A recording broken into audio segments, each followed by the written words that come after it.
La hemorragia digestiva alta se define como toda extravasación de sangre en el tubo digestivo en el tramo localizado entre el esófago y el ángulo de Treis. Se expresa clínicamente por la presencia de hematemesis, melena o hematoquexia.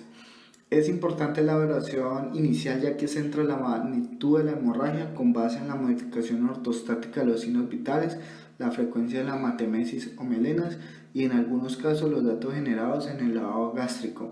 Esto mediante un buen interrogatorio y la monitorización de estos.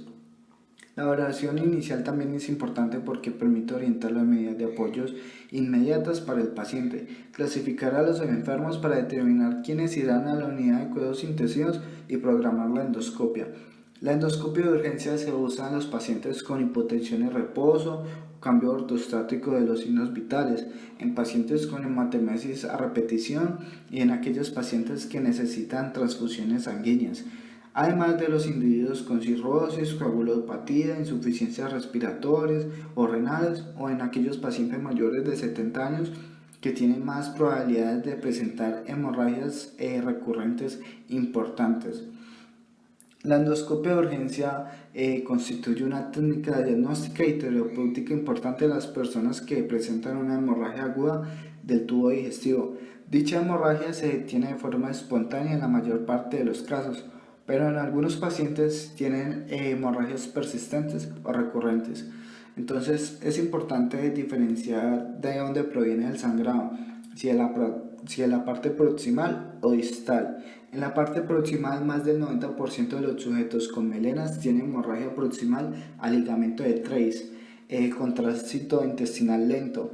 Recordemos que el ligamento de Treis está localizado en la unión duodeno-yeyunal del intestino delgado, es decir, en la división entre la primera y la segunda sección del intestino delgado. Y en la parte distal, las personas con hematoquesia masiva pueden sangrar de una fuente del tubo digestivo distal, como una lesión gástrica de Die de la Foy.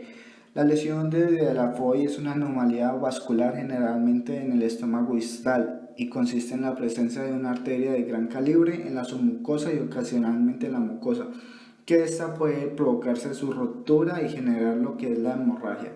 Y en algunos casos, como son las úlceras duodenales con tránsito intestinal rápido.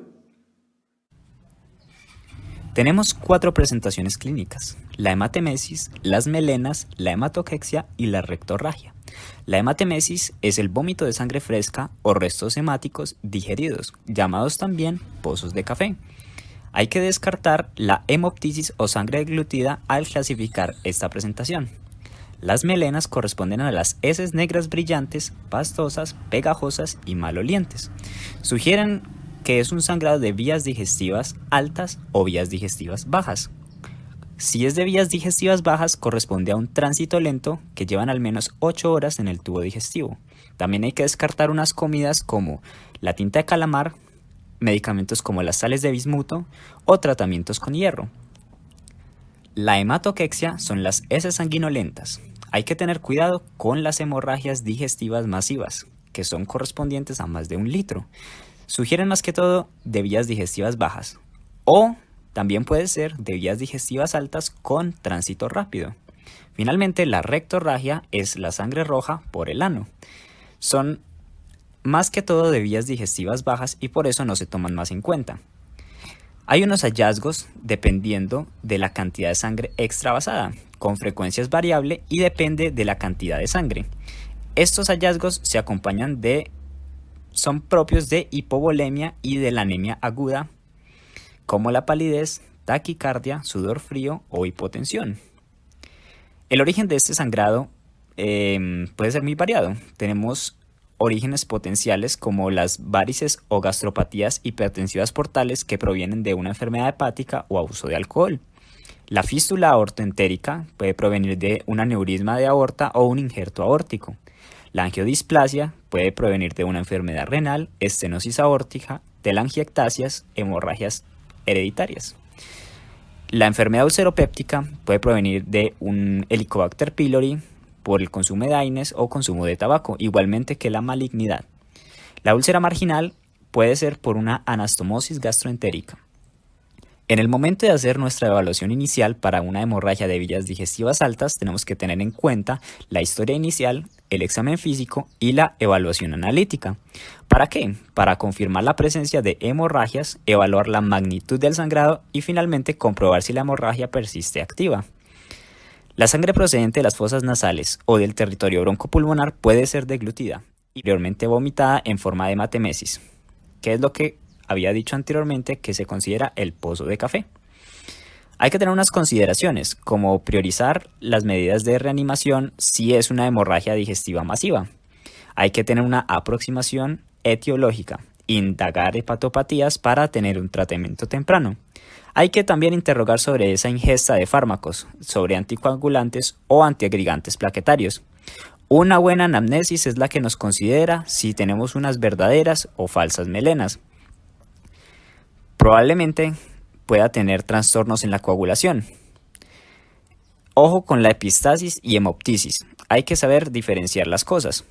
La anemia puede ser por una anemia crónica o también una anemia puede ser por la hemorragia de vías digestivas. Hay que tener mucho en cuenta también la edad, las enfermedades asociadas y sus comorbilidades como hepatopatías, neuropatías, neumológicas, neoplasias, diabetes. Todas estas podrían influir en el pronóstico. En el momento de hacer la evaluación hemodinámica y reposición de la volemia, el tratamiento de la hemorragia es genérico, pero las medidas específicas dependen de su etiología. La hemorragia digestiva alta puede ser de 4 diferentes formas, en su gravedad: leve, moderada, grave o masiva. Teniendo en cuenta que su gravedad leve se cuenta el paciente asintomático, constantes normales, piel normocoloreada, templada y seca. Indica más o menos una pérdida de hasta un 10% de la volemia circulante. Eso lo consideramos leve. Cuando vamos progresando a una hemorragia de digestiva alta moderada, ya tenemos una tensión arterial sistólica de más de 100 milímetros de mercurio, una frecuencia cardíaca que ya nos está disminuyendo de 100 por minuto, discreta vasoconstricción periférica, comienza a tener palidez y frialdad, signos posturales positivos y ya estaría en una pérdida de más o menos del 10 al 25% de la volemia.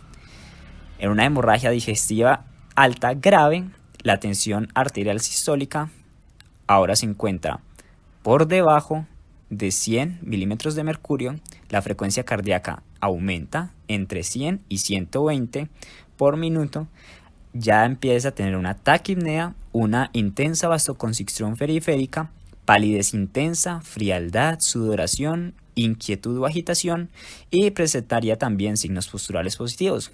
Esta ya corresponde a una pérdida entre el 25 y 35% de la volemia. Por último, tenemos una evaluación de la hemorragia digestiva alta que se encuentra masiva, en donde ya encontraríamos a un paciente con un choque hipovolémico, una intensa vasoconstricción periférica y un colapso venoso.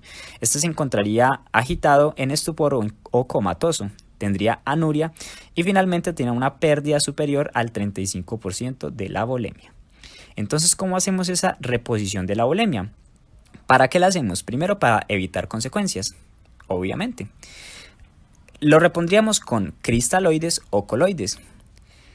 Ese evitar consecuencias sería como la insuficiencia renal o el daño isquémico en órganos por esta hipovolemia. Entonces lo vamos a reponer con cristaloides o coloides. Cristaloides sería más o menos 2000 mililitros en bolo o coloides entre 500 y 100 mililitros en bolo. No es necesario transfundir a menos que la hemoglobina o el hematocrito estén bajos. ¿Cuándo tenemos que transfundir? Hay que transfundir si la hemoglobina está por debajo de 7 o el hematocrito por debajo de 24. También hay que transfundir si el paciente está descompensado y su hemoglobina está por debajo de 10. Si tiene alguna comorbilidad como enfermedad cardiovascular, cardiopatía isquémica o EPOC, si no tienen al menos entre 8 y 10 de hemoglobina, también hay que transfundir. Finalmente, entraríamos a la parte de monitorización Hay que tener en tanto los pacientes con esa inestabilidad hemodinámica como también aquellos que tienen riesgo de recidiva. Estos deben ser ingresados en una unidad con vigilancia apropiada, que tengan sangrantes, hemicríticos o en una UCI, para proceder a las medidas de estabilización necesarias y llevar a cabo una monitorización clínica que incluye su frecuencia cardíaca, tensión arterial, pulsiometría, etc. Todos sus signos vitales. El control de la diuresis mediante una sonda vesical también es un buen indicador para su perfusión tisular. Es aconsejable practicar un EKG de ingreso, así como la obtención de un RX de tórax. Deben realizarse analíticas periódicas para monitorizar la evolución del paciente y la evolución de su hemorragia. La concentración plasmática de electrolitos, calcio, equilibrio ácido-base y factores de coagulación, que estos pueden ser alterados por la fluidoterapia y las transfusiones. En cuanto a la hemorragia por úlcera péptica, se tiene que tener en cuenta que tiene una mortalidad del 5 al 10%, siendo las principales determinantes la edad alta, las comorbilidades que tienen pues las personas mayores y los fármacos como son la aspirina y los AINES. Teniendo así en cuenta que en la historia clínica tenemos que preguntar entonces qué fármacos toman, si ha tenido antecedentes de úlcera péptica previa o de sintomatología que lo sugiera, como lo son el dolor epigástrico postprandial y nocturno de aparición recurrente, si ha tenido reflujo gastroesofágico, disfagia, vómitos emitidos con esfuerzo, pérdida de peso inexplicable, cirugía gastrointestinal previa, tratamiento con quimioterapia o citostásticos, discrasias sanguíneas o conectivopatías u otras enfermedades sistémicas. Para poder hacer un pronóstico de estos pacientes para saber si tienen bajo o alto riesgo de recidiva hemorrágica y muerte, se va a usar el índice de ROCAD, en el que se va a tener en cuenta la edad, si es menor de 60, si está entre 60 y 79 años o si es mayor de 80 años, la hemodinamia, si tiene shock, si tiene taquicardia, si tiene hipotensión, las comorbilidades, si no tiene comorbilidades, si tiene enfermedades asociadas graves o si tiene insuficiencia renal, cirrosis o neoplasia. En cuanto a la endoscopia, se va a mirar si no tiene lesiones ni signos de hemorragia reciente o síndrome de Mallory-Weiss. También se va a mirar si tiene riesgo de estas lesiones o si tiene neoplasias. También se van a mirar los signos de hemorragia y sangre fresca. Esto nos va a dar unas puntuaciones y de acuerdo a la puntuación nos vamos a basar el riesgo. Entonces, el riesgo bajo es menor o igual a 2 puntos, el riesgo intermedio 3 o 4 puntos y el riesgo alto mayor o igual a 5 puntos. Entonces, tenemos que la endoscopia nos va a permitir estratificar el riesgo para poder adaptar nuestras medidas terapéuticas en cuanto a la hemorragia. También es el principal método para diagnosticarlas. La endoscopia se debe realizar cuando el paciente ya se encuentra recuperado de una situación de shock, esté adecuadamente perfundido y bien oxigenado y se realiza dentro de las 12 a 24 horas después del ingreso. En cuanto a los pacientes con hemorragia grave, es recomendable hacer la endoscopia de forma precoz en las primeras 4 a 6 horas, debido a que son pacientes en alto riesgo. La endoscopia está indicada en pacientes en aquellos con hematemesis reciente o aspirado de sangre fresca por sonda nasogástrica y en aquellos con marcada anemia aguda cuando la hemoglobina es menor a 80 gramos sobre litro. En cuanto a las consideraciones para hacer la endoscopia, se tiene que tener en cuenta que los pacientes que presentan hemorragia activa, hematemesis y alteración de la conciencia tienen un alto riesgo de sufrir una aspiración broncopulmonar. Por eso hay que colocar al paciente en posición de cúbito lateral y se tiene que valorar la intubación orotraqueal. Y se prefiere retrasar la endoscopia cuando el riesgo es mayor que el beneficio, como las personas que tienen más posibilidades de complicaciones, como es el caso del síndrome coronario agudo, la insuficiencia respiratoria o cuando hay una sospecha de perforación. Se recomienda el tratamiento con inhibidores de la bomba de protones antes de la endoscopia para reducir la frecuencia de alto riesgo y parece beneficioso optimizar el empleo por medio de infusión endovenosa a dosis altas. Sin embargo, no se ha encontrado que mejore la mortalidad, la recidiva hemorrágica o riesgo de otra cirugía. Esta está indicada en tratamiento en pacientes con sangrado activo o vaso visible no sangrante en la endoscopia. El tratamiento en estos pacientes reduce la probabilidad de resangrado, la necesidad de cirugía y reduce la mortalidad. Cuando se encuentra un coágulo adherido a la úlcera, se debe aplicar un lavado con el objetivo de desprenderlo y realizar, si es necesario, el tratamiento endoscópico de la lesión subyacente. En caso de que no se desprenda el coágulo, el tratamiento endoscópico es seguro y podría reducir las tasas de recidiva hemorrágica. Sin embargo, no se ha mostrado que este método sea superior a los inhibidores de bomba de protones. En el caso de que lo requieran, una úlcera gástrica o una neoplasia, se deberá tomar una biopsia para su estudio anatomopatológico. Para el tratamiento de las hemorragias de vías digestivas altas hay 3 técnicas de hemostasia. La primera son las técnicas de inyección, que son inyección de adrenalina, de elementos esclerosantes y de pegamento.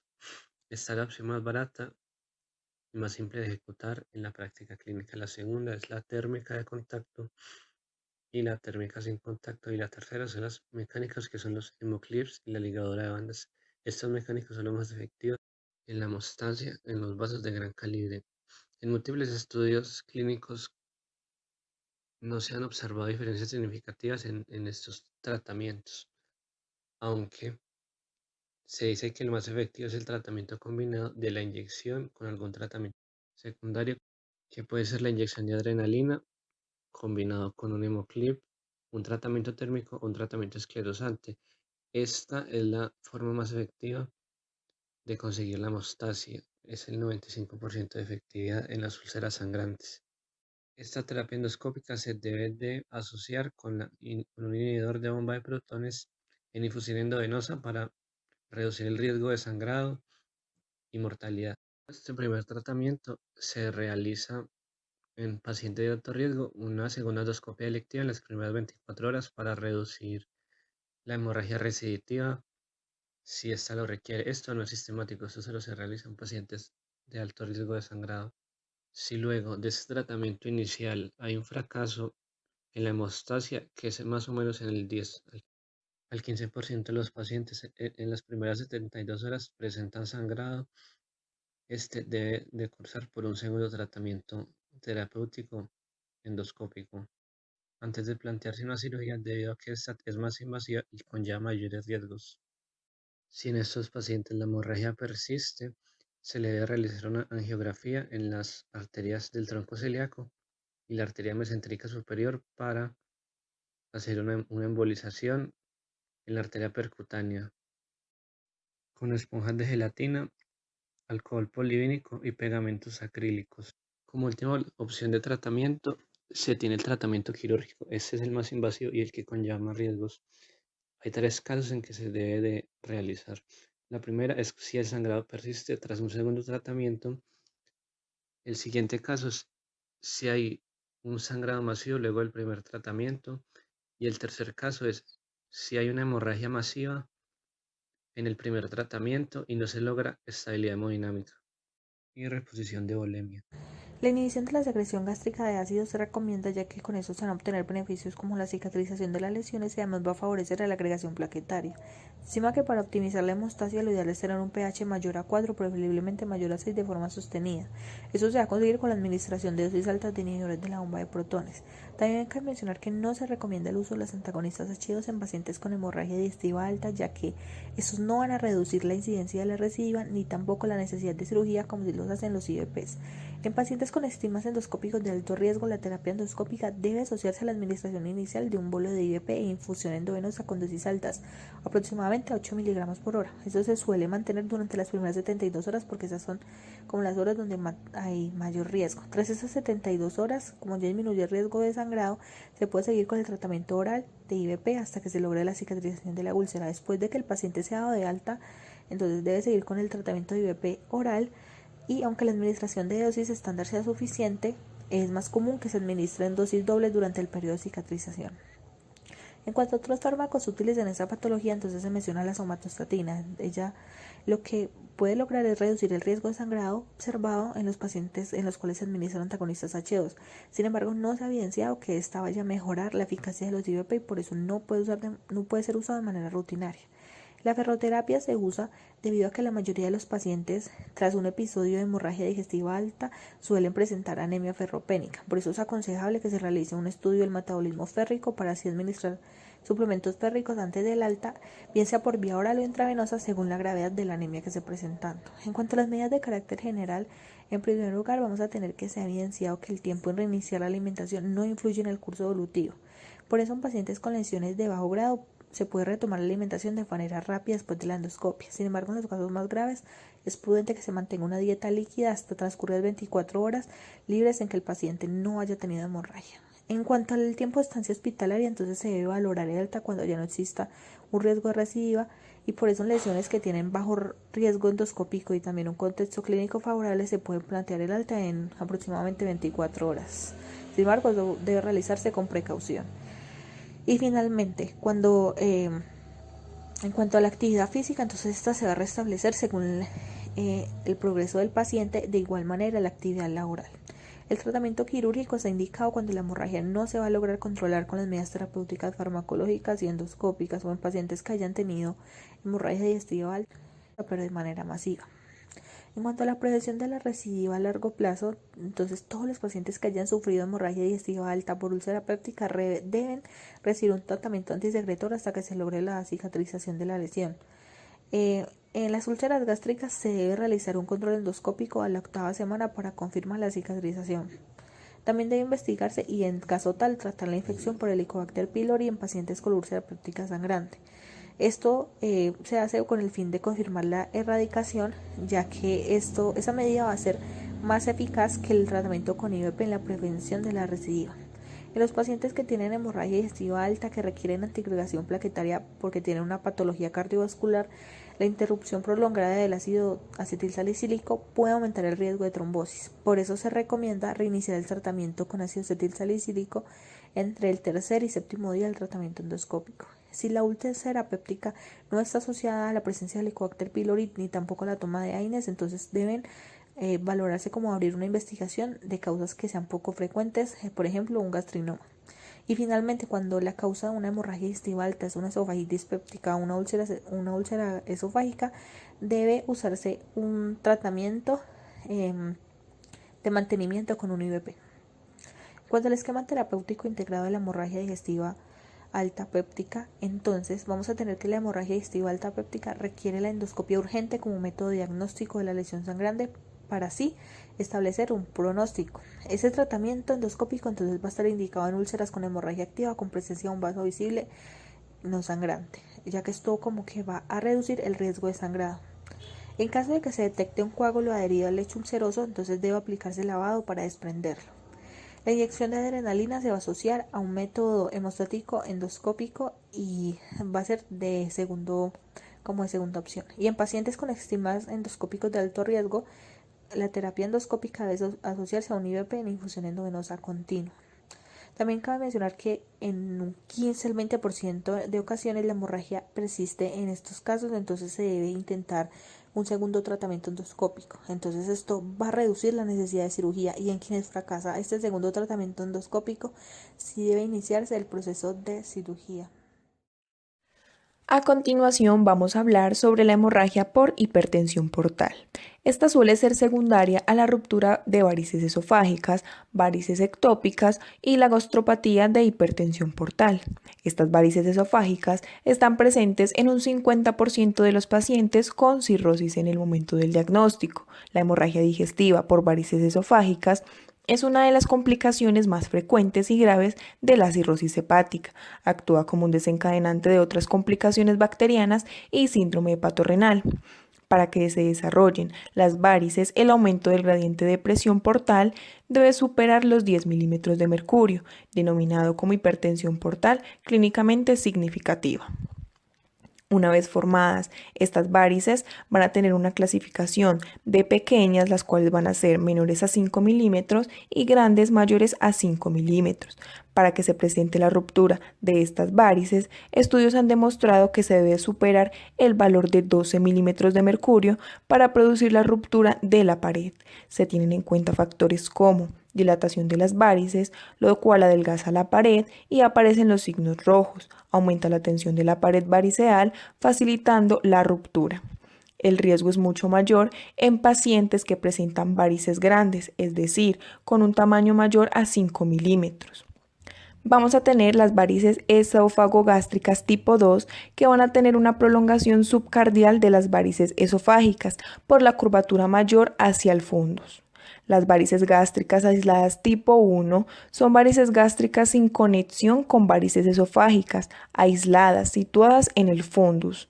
Y las varices gástricas aisladas tipo 2 son varices gástricas localizadas en cualquier otra localización del estómago diferente del fundus y sin conexión con las varices esofágicas.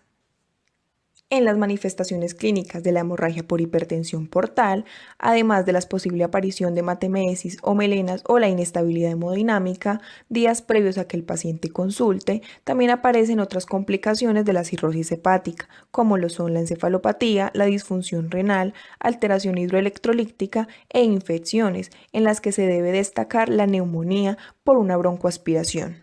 El diagnóstico se establece mediante endoscopia digestiva alta urgente. Se recomienda realizar la primera endoscopia dentro de las primeras 12 horas desde la llegada al hospital. En caso de que el paciente nos presente inestabilidad hemodinámica y hematemesis franca, se recomienda realizar la endoscopia en las 6 horas en el momento en que el paciente llega al hospital.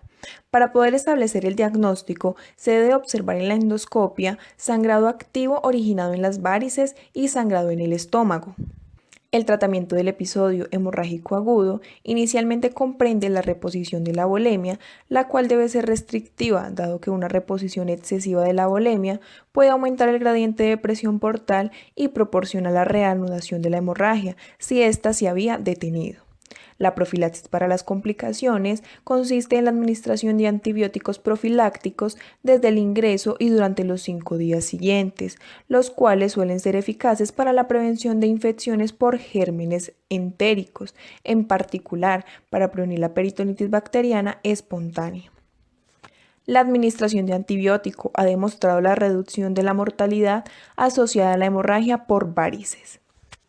La administración de quinolonas, el norfloxacino de 400 miligramos cada 12 horas por vía oral ha demostrado ser eficaz. No obstante, en pacientes con falla hepática avanzada, inestabilidad hemodinámica, en tratamiento profiláctico con quinolonas o en centros con alta incidencia de infecciones por gérmenes resistentes a las mismas, se considera indicado usar cefalosporinas de tercera generación por vía endovenosa, ceftriaxona 1 gramo día.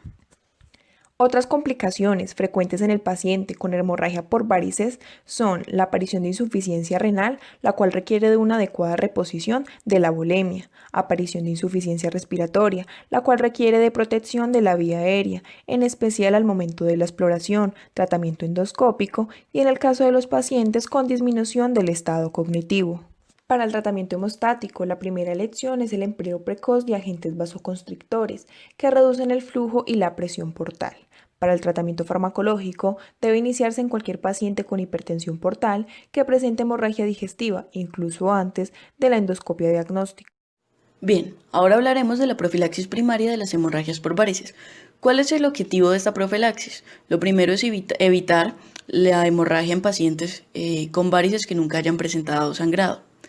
¿En qué pacientes vamos a considerarla? En todos los pacientes. Resulta que todos los pacientes con varices van a ser susceptibles a recibir tratamiento de profilaxis primaria. ¿Qué tratamientos tenemos? Tenemos el tratamiento farmacológico a partir de betabloqueadores no cardioselectivos, dentro de los cuales tenemos el propanolol, el nadolol y el carvedilol. Hay que tener en cuenta que este tratamiento puede generar efectos adversos como el cansancio, bradicardia, disnea y broncoespasmo, y lo ideal es recomendar a nuestros pacientes hacer una reducción gradual del tratamiento farmacológico frente a presencia de efectos adversos, debido a que un abandono brusco del tratamiento farmacológico nos generaría un aumento del riesgo de hemorragia. Como otra opción terapéutica tenemos el tratamiento endoscópico que consiste en la ligadura de las varices. ¿Listo? Se hace en diferentes sesiones con intervalos de 2 a 3 semanas, en donde el principal objetivo es reducir e incluso erradicar las varices y su tamaño. Para considerar este tratamiento, lo ideal es tener en cuenta las expectativas y las experiencias del paciente. Y ahora, en pacientes sin varices esofágicas, ¿qué vamos a considerar? Resulta que estos pacientes pues tienen un menor riesgo de presentar hemorragia y no hay todavía algo establecido para un tratamiento que prevenga el desarrollo de hemorragias en estos. Pacientes con varices pequeñas sin signos de riesgo. Para estos pacientes vamos a considerar el tratamiento farmacológico y si no se usa un tratamiento farmacológico, lo ideal es que continuemos con un seguimiento endoscópico. Por otro lado, para la prevención de la recidiva hemorrágica, lo ideal es combinar los tratamientos, combinar el tratamiento farmacológico y el tratamiento endoscópico. Si con la combinación de los tratamientos seguimos presentando una recidiva hemorrágica, lo ideal es que ya empecemos a considerar el uso de DPPI en este paciente. Ahora sí, pasemos a hablar de lo que son las varices gástricas. Entonces, las varices gástricas se van a clasificar según su ubicación. Tenemos la GOP1 y las GOP2, que son varices gastroesofágicas. Las GOP1 se ubican en la unión gastroesofágica a lo largo de la curvatura menor y las GOP2 se van a extender más allá de la unión gastroesofágica en el fundus del estómago.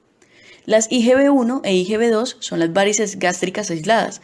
Las IgB1 se ubican en el fundus del estómago y las IgB2 son varices ectópicas que se ubican en cualquier lugar. Las GOP1 se van a tratar como las varices esofágicas y teniendo esto claro podemos pasar a hablar de la profilaxis en varices IgB1 y GOP2. Lo ideal en la profilaxis va a ser el tratamiento farmacológico con betabloqueadores. ¿Y cómo es el tratamiento agudo de hemorragia digestiva por estas mismas varices? Lo indicado es la endoscopia y por medio de la endoscopia se va a inyectar el adhesivo tisular y se va a continuar con un mantenimiento de fármacos de 2 a 5 días. Vamos a tener dos caminos dependiendo de si hay o no control de la hemorragia. Si existe un control de la hemorragia, vamos a realizar profilaxis secundaria, continuar con las inyecciones de adhesivo tisular y con el uso de betabloqueadores. Si por el contrario no existe control de la hemorragia, vamos a utilizar el taponamiento con sonda de Linton-Nash. Podemos considerar también la DPPI en pacientes con trombosis esplénica, la esplenectomía, y en pacientes en los cuales está contraindicada la DPPI, vamos a tener en cuenta la obliteración retrógrada intravascular del chun esplenorectal. Finalmente hay que tener en cuenta la gastropatía por hipertensión portal que se puede clasificar en leve o severa y el tratamiento ideal para este pues va a ser el uso de betabloqueadores, idealmente el propanolol. Por otro lado, en cuanto al tratamiento para varices ectópicas, los tratamientos locales y quirúrgicos solo nos van a aumentar el riesgo de hemorragia. Lo ideal a considerar como tratamiento sería el uso de la DPPI.